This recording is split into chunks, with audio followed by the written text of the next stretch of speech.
Welcome to this video on the topic of matrices.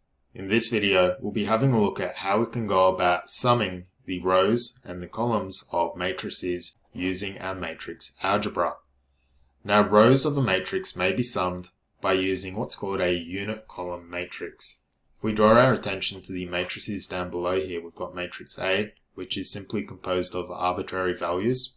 But matrix B over here, what you can see is it's a single column matrix composed of ones. This is what we call a unit column matrix. Now, by multiplying matrices A and B together, what we're able to do is we're able to sum all of the rows of matrix A over here. The power of this method is such that using technology, we're able to automate the summing of the rows of a matrix. Now, to be able to multiply these two matrices together, we have to observe by the rules of matrix multiplication. That being, we have to ensure that both matrices A and B are conformable. In doing that, we simply observe the order of the matrices. So for matrix A, this order is going to be a 3 by 3. And for matrix B, this is going to be a 3 rows by 1 column. As a result, the way in which we're going to multiply these is matrix A is going to be post-multiplied by B. Observing this multiplication, we're going to get AB equals, we've got the values of A, post-multiplied by B. Following this down, what we can see using the rules of multiplication is such that all of the rows of the matrix are going to be multiplied by 1 and then summed together.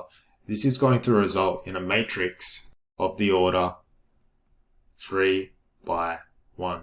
Finishing this off, all of the ones that are implied simply disappear and only leave behind the sums of the rows.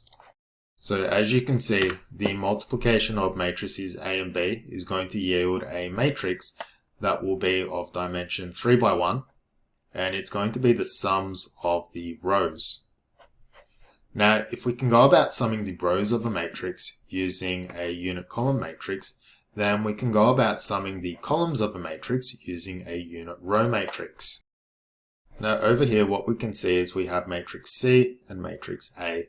Matrix A is the same matrix that we saw in the previous example. Matrix C, on the other hand, is a unit row matrix. Once again, observe the order in which we're multiplying these two matrices together.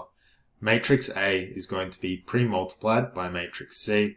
Matrix C is going to be post-multiplied by matrix A. This is all to abide by the rules of conformability. If we do it in the other direction, then the multiplication doesn't work.